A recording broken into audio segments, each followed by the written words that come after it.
We're on another episode of Pink Confinement, and today we have a special guest, Kristi. Kristi, what's going on? How you doing? Oh, okay. All right, so today we're going to be speaking with Kristi, and she's going to tell us about how the murder of her son affected her. So before we get into that, Kristi, can you introduce yourself and give a little background about how you grew up? My name is Kristi Reynolds. I grew up a military brat. My father was in the military, so What I had branch? a army. Okay, cool. You already know that the best. He did 22 years, I believe. 22 years, so we traveled a lot. So I had a good background growing up as far as my house, my parents. So you had both parents in the household? Yes. Okay. So did you ever join the military since you was a military brat? No. Why you didn't join? I attempted. And what happened? I was pregnant. Oh, so you found out you was pregnant while you tried to go in? Yeah, after I had, was it Tyrese? Yes, after I had my second son, I went to join the military, and yes, Okay. I was pregnant with my third one. So. Okay then. How did I guess, the environment that your children grew up in? It wasn't a two-parent. I left my ex-husband now when DeAndre was 6 months old. So it was just me, single mother, raising my 4 kids. Okay. Do you care to elaborate on why you left him? We were both young. 24, 5 kids, because we each had one outside of our marriage. So together we had 5 kids. Okay. He had got kicked out the military. So we went back to his hometown, which was Mississippi. And it didn't work. Like he wanted to sit at home and thought his little unemployment check was gonna, make it with 5 kids, because you still had to pay child support for the one that wasn't with us. Okay. So it was a lot. It was a lot for a 23-year-old and a 24-year-old at that time to deal with 5 kids and trying to make ends meet and pay bills and make sure the kids had what they needed. So when he didn't want to get up and look for a job, I just got tired and I packed my shit and I left. How long was you with him before you decided to leave? We got married. Tyrese was born in 2002. We got married in August of 2002. I left him in 2005. So 3 years. So, it's a lot of women that would have been like, or put up with men that they have children with or they had history. Why didn't you, I guess, stay longer? A piece of a man's better than no man. And that's what... yeah, but I guess I was young. And so matter of fact, it went like this. My father was getting ready to deploy to go overseas to Iraq. And he would call me and check on me. And he could hear it in my voice, like I wasn't okay. Like I was over it. I was ready to move the hell on, do whatever I need to do, get away from him. So before my dad deployed, he called me this one day, and I literally told my dad, I said, I'm gonna kill this man. Like I'm gonna kill him. Like if he can't help me, like I can't be the provider and making the money and coming home, cooking, cleaning, doing laundry. I can't do all that. So he wanted you, even after you got off work, he wanted you to come and do all that? I mean, he I ain't gonna lie, he did sometimes, but it was like majority of the time I was still coming home to clean up after the kids that ran through the house all day and give them baths because he didn't do this. He couldn't play the opposite role. And I felt like if you're going to play the opposite role, then let me go make the money, but I need you to handle the inside the home. And it didn't work like that. And I've never been the type to put up with certain stuff. And we were both young. And I mean, now that we were older and we've talked about it, I'm not going to say it was just him. Yeah, I left, but I've heard the things. Okay. I say, but I left. We were young, and it was just too much. And my dad was going to deploy, so I didn't want to. He didn't want to leave me, and knowing that he's going to be far away, and knowing I wasn't happy and I wasn't where I wanted to be. So he came, and we packed my house up, packed my kids up.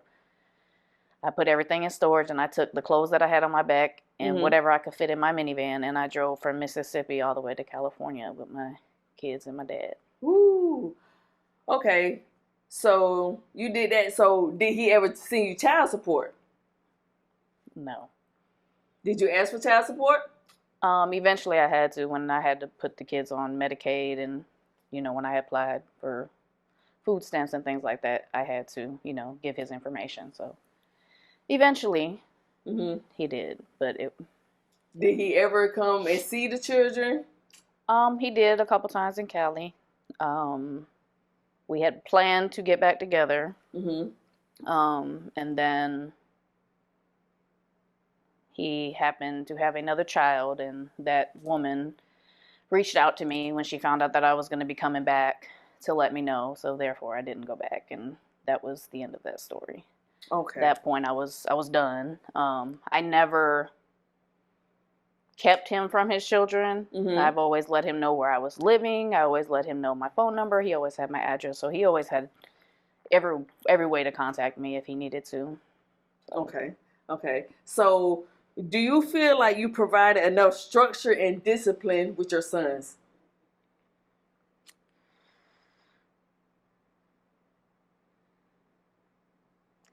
I did, and I had my father to help me with a lot of that.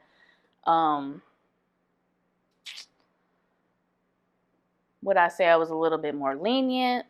Probably.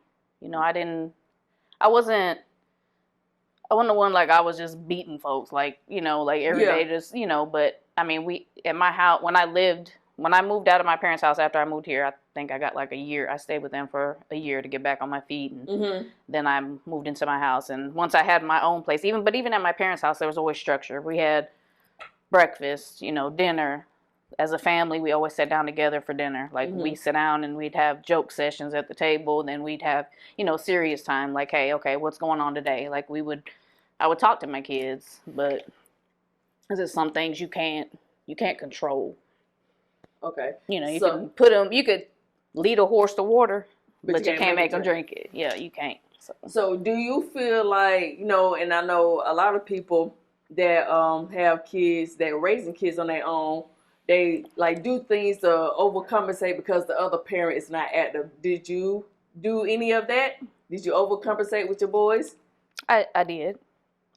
Because there was times where he would say he was coming. He'll tell them, oh, I'm coming this weekend. I'm going to drive down and come get you. And that day never came. And while they were sitting there waiting, it's like, okay, now I have to go find something for them to do. You know what I'm saying? Like now I got to pick them up and get them out their little mood that they're in. And okay, let's go. If it was summertime, let's go, let's go to the swimming pool, or, what do y'all want to go do? We can go play basketball. It had to be something that I had to now fix because you decided that you weren't going to come, or even say, hey, I can't make it.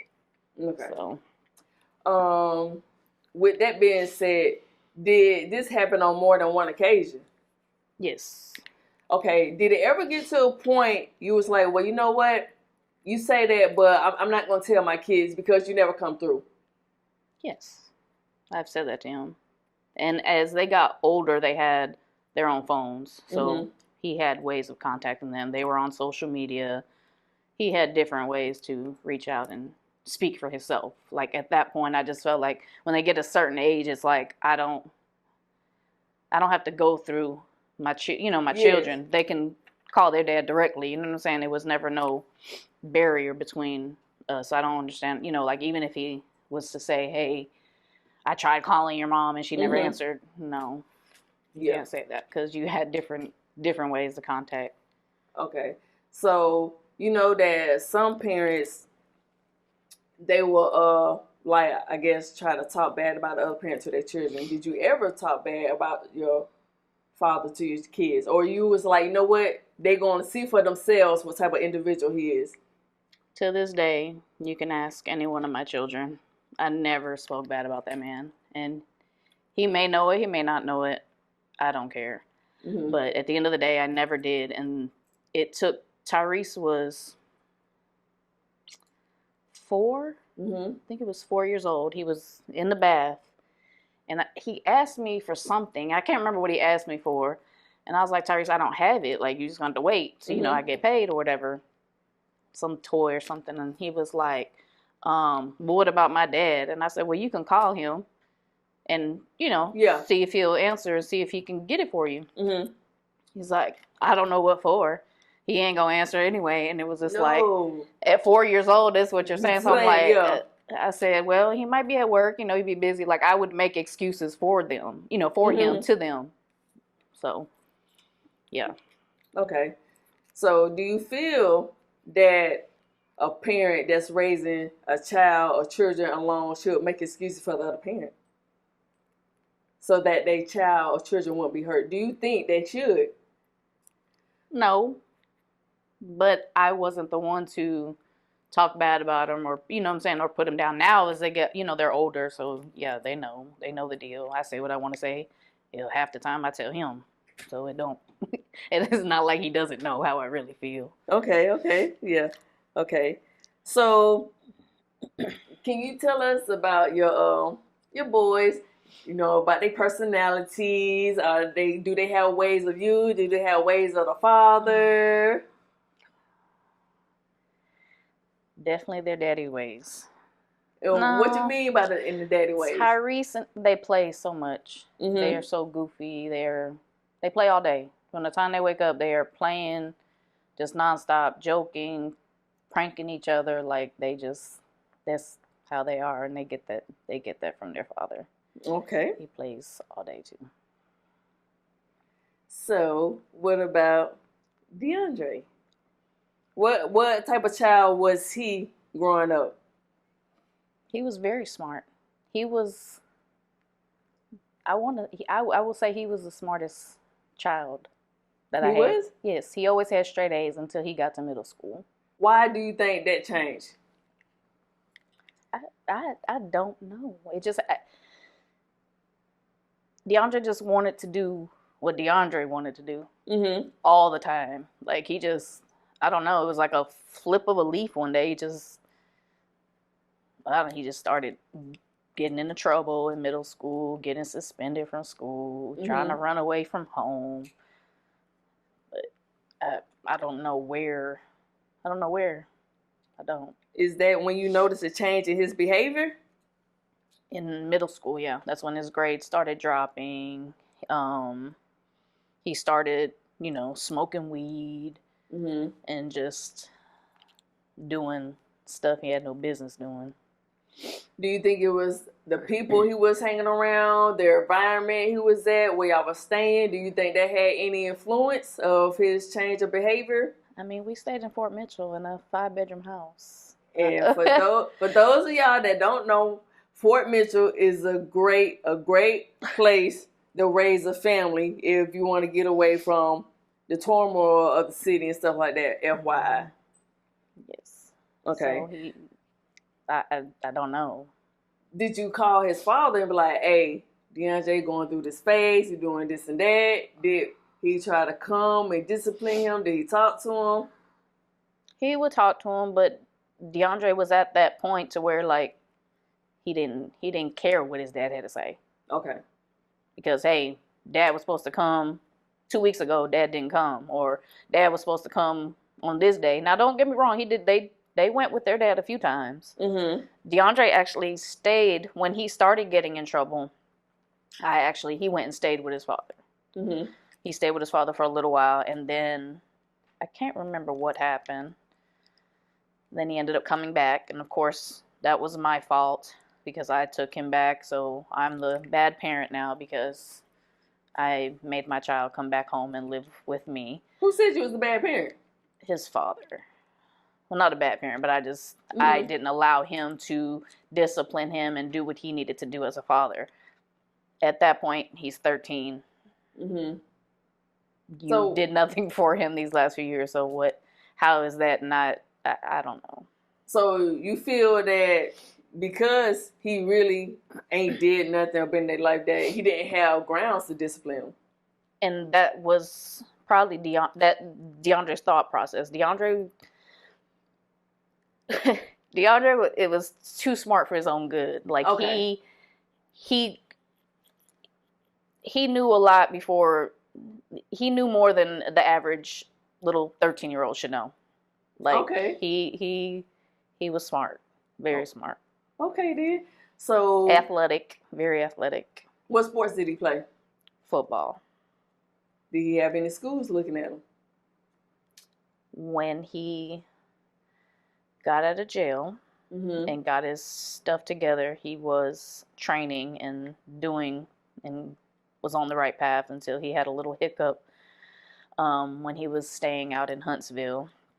Okay. So the coach that was working with him sent him home, and then he came back here, and that's when he got back into trouble. So did he spend time in YDC, which is the Youth Detention Center? Yes. And why did he go there? Breaking and entering. How much time did he do? He did 18. He did a year and a half. Almost 2 years, because he was on house arrest for a few months, and he got violation of probation, and so they sent him back, and then he caught that other charge. So yeah, he ended up doing 2 years. Okay. All right. So on the day of your son's murder, what were you doing the moment you got the news of your son passing? I was at work. Who told you? Who called you? Tyrese called me, and he was just yelling. Could you make out what he was saying? He said, "Draco gone." I said, "No, he's not." He said, "Ma, he gone." And he hung up the phone.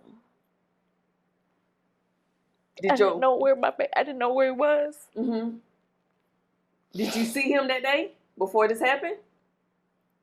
No, I busted him that morning because he left dishes in my sink. I had texted him and said, "Better get up and clean these dishes." Mm-hmm. I saw him the night before because he was in there cooking. Mm-hmm. And I told him, "Don't leave that mess in the kitchen," before I went to bed.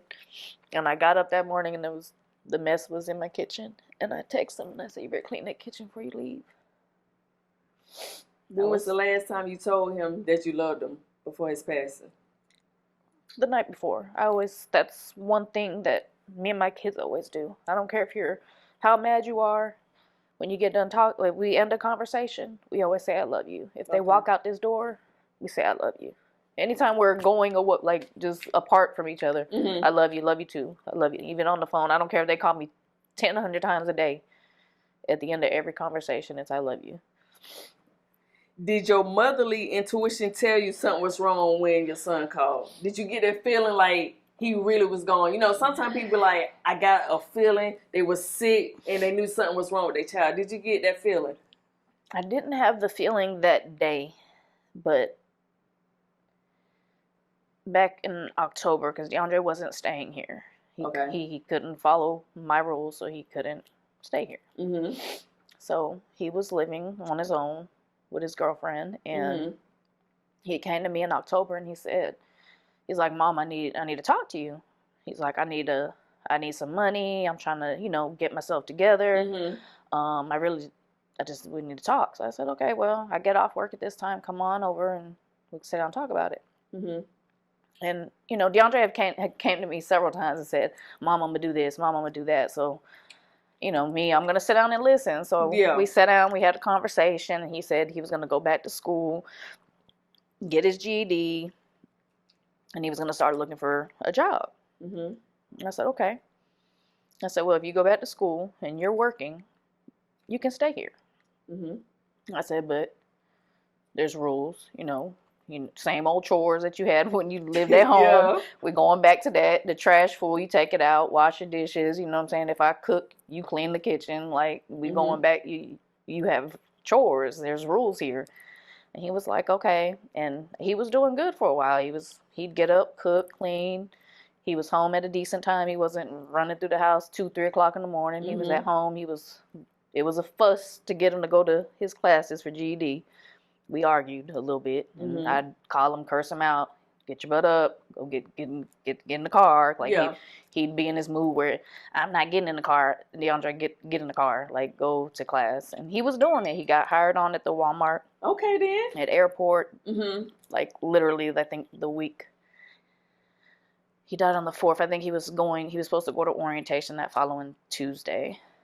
So he was actually, everything he said to me and what he was doing, I was like, this is too good to be true. Like, you know, like in deep inside when he actually came, because DeAndre would never, like, we could never sit down and talk, because DeAndre would not talk to you. DeAndre would just look at you.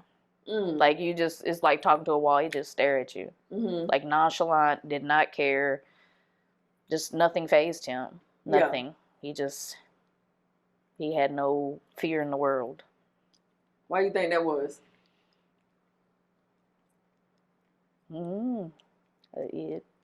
Possibly for not having that father figure role that he should have had. He was looking for love from a father in the streets. So, when you got that call at work, what you do? What happened? I fell to the floor. And they picked me up and got in the car. And we drove. Tyrese had sent his location. And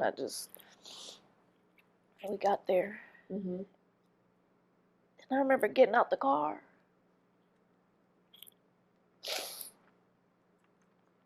And I tried to run.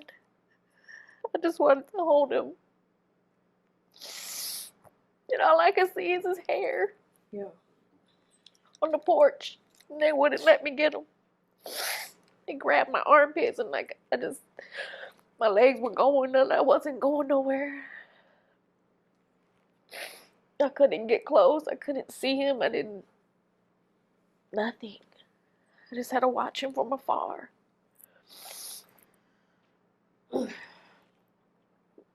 In that moment,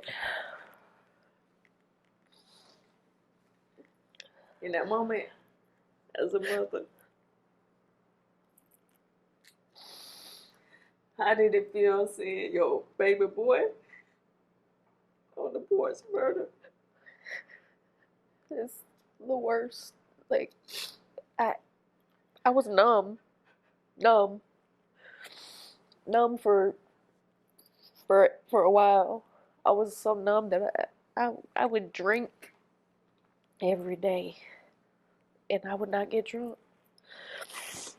Would not. I couldn't feel, and it was cold out there. Everybody kept trying to give me their jacket, and I wasn't cold. I couldn't feel. It was. And it's the worst pain that I wish on no mother ever. Since losing DeAndre, and it's like, I don't ever want to question God, but it's like, I don't know what his purpose is with me, because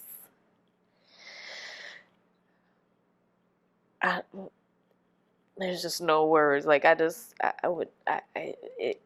it's the worst feeling ever. It's like some days you're good. You feel like, okay, I'm going to do this. And then some days, I mean, I'm not going to lie. I come home from work and I sit here. There's nobody in this house. Nobody, just me. I come from work, I take a shower, and I just sit here. Like, it's like depressing. Like, I'll be at work happy, smiling. And you come home and it's just, and people are like, oh, you should, some people tell you, don't have pictures up, don't have this, don't have that. And like, that's my child. Like, I want him right there. So when I come home, I can look at him. Was there ever a reason, a rumor given for your son's murder?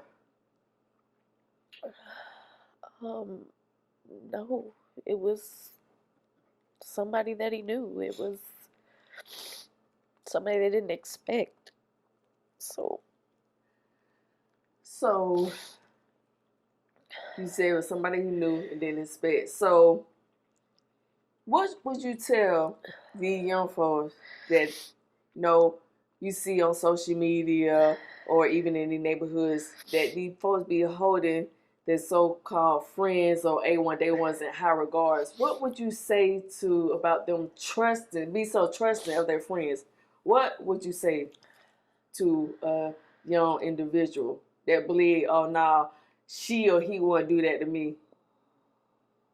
I always told my kids, you don't have friends.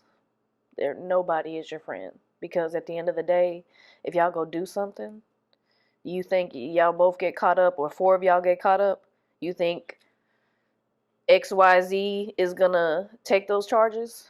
You think they not gonna tell when they get in a tight spot that they're not gonna snitch on you? Yeah. They're not your friend. And my kids were shown several times of that. And I always told them, like, y'all keep, broadcasting this and doing that. And I said, at the end of the day, don't nobody care. If y'all get caught doing XYZ, you think if they get away or they get caught, they're not going to snitch on you if you get away? Oh, they're coming back to tell. They're coming back to tell. They ain't ready. Half of these little kids ain't even been to jail, been to YDC. Yes. But y'all out here toting guns, doing all this stuff, and don't even know what it's like. Don't know what it's like. They don't think about the mothers, the families. Like, I don't know. This generation is just, it's a different breed. Why you think they don't have no conscience or even think about, well, you know what, how this is going to affect my mother? How this is going to affect my siblings? Why you think that this generation, like, have a total disregard of, doing this and that and just feeling like they're invisible? I don't know. I really don't. Because I sit here and try to figure that out all the time. Like, what is wrong? What is wrong with y'all? Like, I don't know. How has the loss of your son affected your relationship with your other children?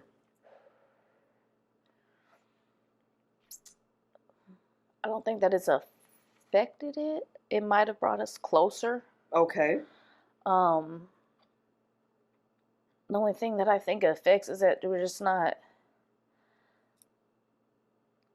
holidays and everything. It's just, we try to be together, but it's not the same.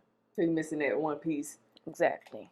So, but it definitely brought us together closer. Like but I always had a relationship with my children. Like, it hasn't changed. It has brought us closer because we sit down and we talk about it. Like, Tyrese went through a lot of phases where he would spaz out in here and we just sit here and cry together because what are you supposed to do? Like, I'm the mom, but I can't keep myself together for you. Like, how do you be strong for your other kids?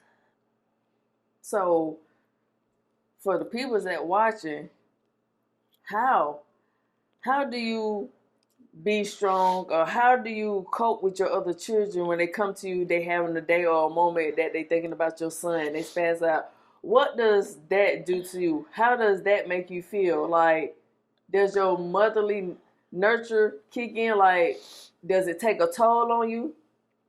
My motherly nature kicks in. There's been very few times that my kids actually see me cry. Just since then, like, if they come over here, like, sometimes they'll know if I'm sitting on the balcony, like, so they'll come out there and check on me, you good? But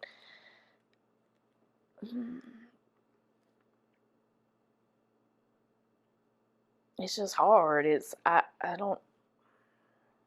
We get through it day by day. Every day's different. Okay. It could be something that happened or something they saw, or Tyrese would be like, Mom, I had this dream, and then he's in his feelings. DeAndre was talking to me, and I'm like, well, DeAndre ain't came to talk to me yet. What the fuck? Like, why is he talking to you? Like, we'll joke about it, and then we get serious again. But I mean, sometimes we laugh. We'll sit here and talk about DeAndre and all the stupid shit and all the funny stuff he did, and every day's different. Okay. Does it make you worry for the safety of your children more since this incident happened? Oh yeah, yes. I have them on my little app. I can find them anywhere. Okay. I made them download. Like, I Ain't need to nothing know wrong with where that. y'all are at. They were like, Mom. I'm like, yeah, but now y'all know where I'm at. My other son, Keyshawn, that submitted the other day, he's like, I always check your location before I call you. Like, really? Like, why are you checking my location? Yeah. I don't need to be checked on. Okay. I need to check on y'all. Yeah. So, did you have life insurance on him? Yes. Okay. I always have life insurance ever since they were born. How important is life insurance in your opinion? It's very important because if I didn't have life insurance, I'd probably be standing on Victory Drive. I'm just kidding. I always say but it is very important. Like, it helped tremendously. Like, it's very important to have life insurance. Even right when they're born, they need to have it. Right when the kid's born? Yes. Okay. Okay. So for the people that's watching, if you don't have life insurance, Kristi just told you when your kid is born, have life insurance. So, you don't have to go into too much detail, but what did the life insurance help with you when your son was murdered? It helped cover me being out of work. It helped pay for his funeral. Mm-hmm. So you ain't had to do no fish fry? No, I did not have to do a fish fry. I did not make a GoFundMe. My son was taken care of. Okay. Okay. So, how did it make you feel knowing that the mother, stepmother of the suspect is your coworker?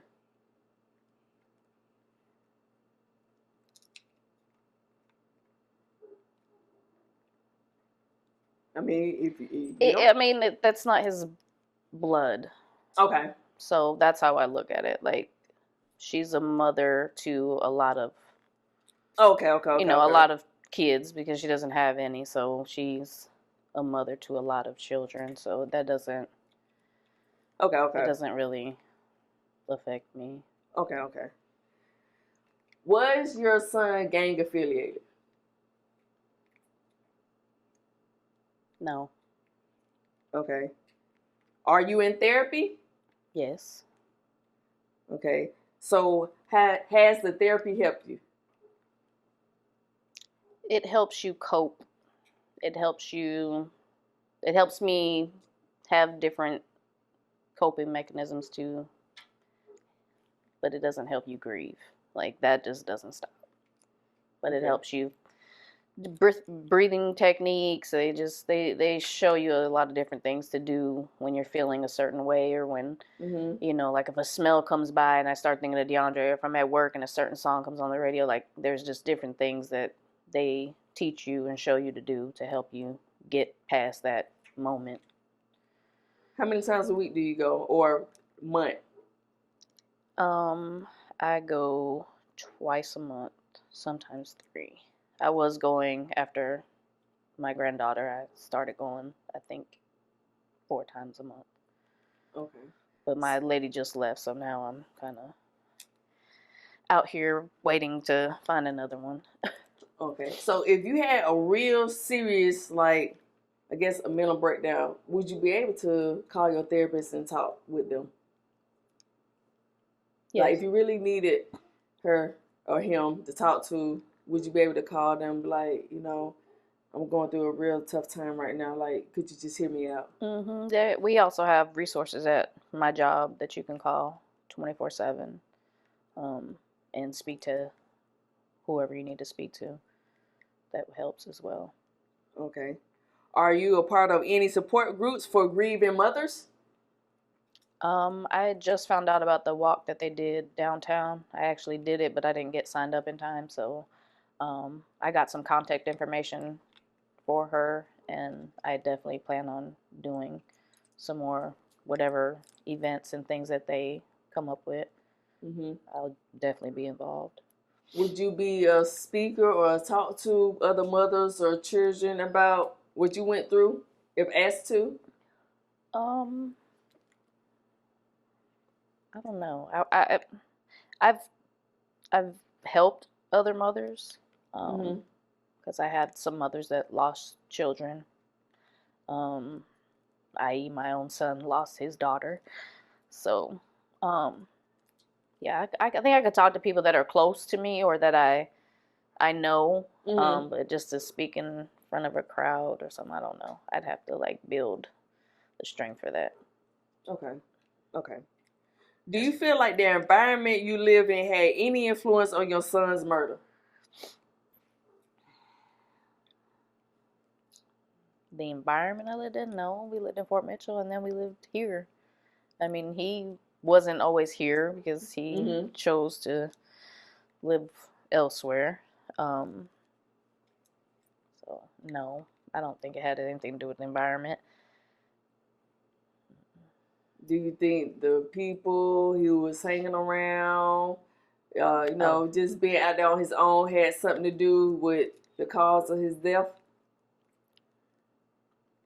Yes. Yes. Why you feel that way? I mean, look where he died. Like, that wasn't a place for you to be. Like, what are you doing there? Why are you there?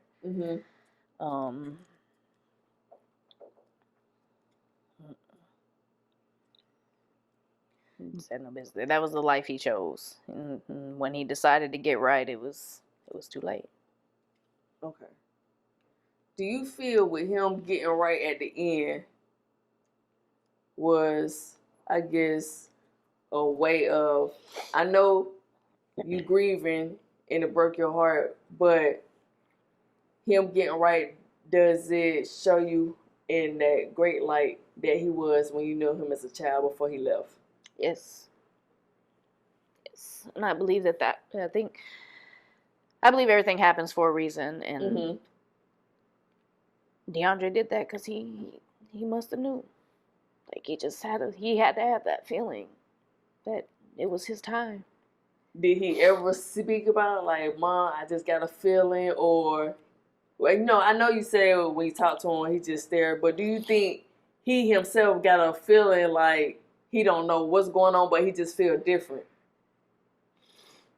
No.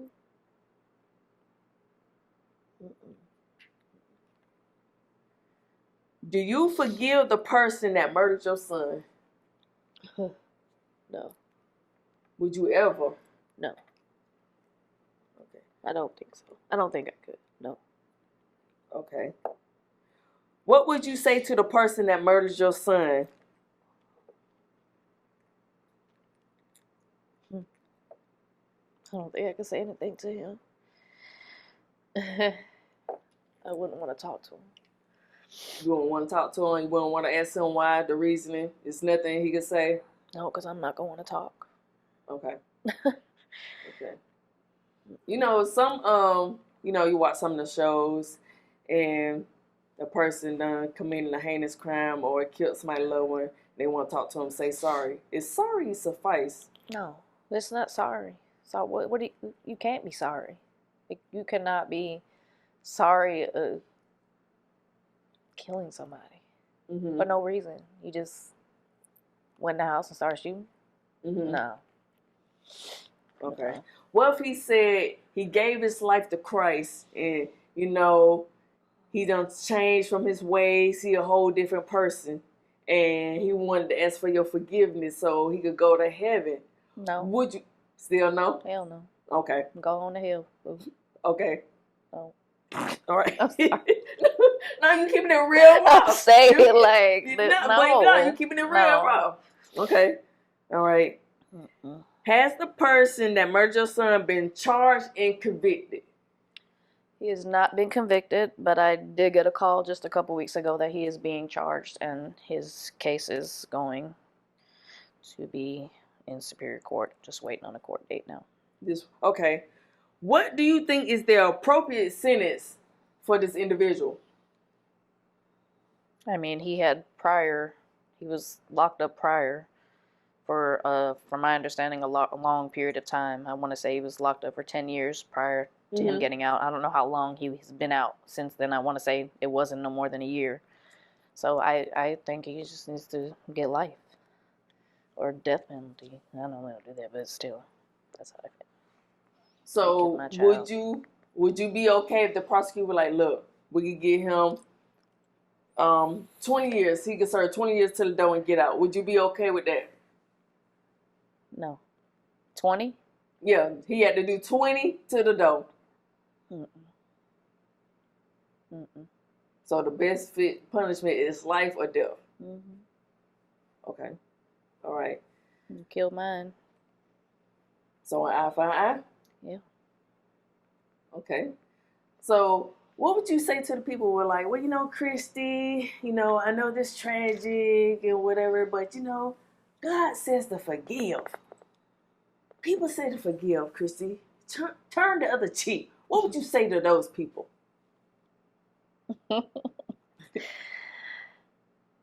I'd probably just laugh at them. Just until you've lost a child, you can't tell me how you would feel, what you would do, or it's one day at a time. It's you're so strong. No, it's not. Until you lost a child, you can't tell me what you would say, how you would feel. Oh, I can't even imagine. No, because you don't want to imagine. Like, no. Mm-mm. Okay. So, Kristi, what message do you want the people that's watching this today? What message or what words of encouragement, or just what do you want to say to them? From it is a mother or a father right now that's watching this and they done lost their child and they just can't make it. What would you say to those parents? What would you say to the parents that's single and trying so hard, but the kid just want to be in the streets and don't want to listen? What would you say to those individuals? You have to give them tough love. Definitely tough love. And I say that because in July, before DeAndre died, he had got caught with some shit and he had some charges, and it was during COVID. And we sat right here at this table and we had court on video. We had Zoom court. Okay. And the judge looked him in the face and said, DeAndre, you can do one or two things, because DeAndre was still on probation. No, he wasn't on probation. No, he was done. But they had pulled his records. So the judge was like, you can do one or two things. You're going to either A, go back to school and be on probation. I think he was on probation. I think he gave him a year. Or you could do some jail time. And DeAndre looked at me and said, I'm going to jail. And I was like, no, you're not. That's what he said? Yeah. My child wanted to go sit in jail, and I should have let him, because he'd still be alive. So sometimes that tough love, I mean, he would have been sitting down. He would have got locked up in July, because it was court, I forgot what day it was, but it was in July. And he would have did 6 months. Do you blame yourself? I did for a while. But at the end of the day, I know what I did as a mother. I know that I busted my ass working. I've been with my job for 20 damn years, and I always made sure my kids had, and I always, tried to guide them in the right direction. They had, my dad, they had my brothers, so it wasn't like they didn't have no male figures in their life, ever. So they had male figures, and they just, at the end of the day, you can't lead a horse to water. He still made the decisions that he wanted to make, and so I had to give him tough love. Yeah. I had to. And I wish that day, sitting at this table, that I gave him tough love that day. But I was like, no, you're going to go back to school. You're going to do what this man says. You're going to get your life together. And October is when he came to me and was like, I want to go back to school and I'm going to get myself together. He enrolled in classes and then got a job, and then not even a week later. Do you believe if he would have sat in jail and he would have got out, do you still believe, you know what I'm saying, he still would be living, or he still at another location or another time of day he would have got killed, or in there? Do you believe that every person have their set date of when they're going to die? Or you could have prevented it? I think everybody has their set date and time, but I just feel like I should have let him go sit down. I mean, that's what he wanted to do, but me being the mother and not wanting to have to deal with my child being away for a long period of time again, because I already did it for 2 years, so I missed 13 to 15. He was turning 16, just barely getting out of jail, and then going back to jail. So I was like, no, you're gonna go back to school and do it right. But I don't know. If Draco was sitting here right now, what would you tell Draco? He just came here. He's sitting right here in the pain and anguish that you in and stuff like that. What would you say to him? Just tell him I love him. Give him a hug.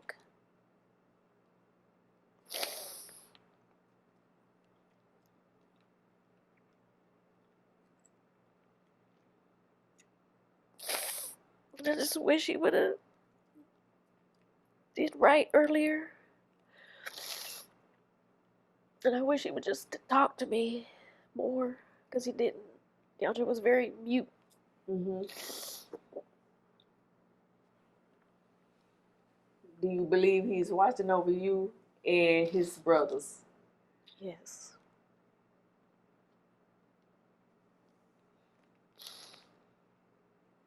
For the people that's watching, show us your shirt. Show us this Draco, DeAndre on her shirt. And yes. You want to show me that right there? What you got? Oh, a blanket. I got all kinds of stuff. Just show your baby. I need to pull it over here. Oh. And there she goes. She got a blanket on her son. That's a big blanket. My best friend made this one. I got several blankets. Look at him. Aww. That's when he was a baby. A little bald-headed baby. Yes, I see. He got a head full of hair, too. He had now, but he didn't. What's your favorite picture on there? On this one, I love this one right here with all his hair. It's when he busted his face in football practice. He had to get stitches in his chin. Okay.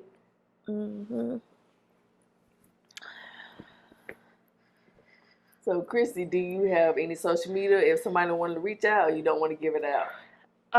Yes. I'm on Facebook, Kristi Reynolds.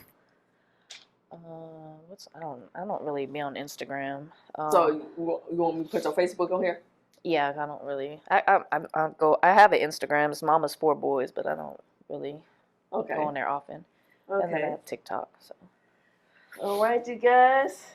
And there you have it. We thank Kristi for coming by and sharing her story. Another episode on Pink Confinement.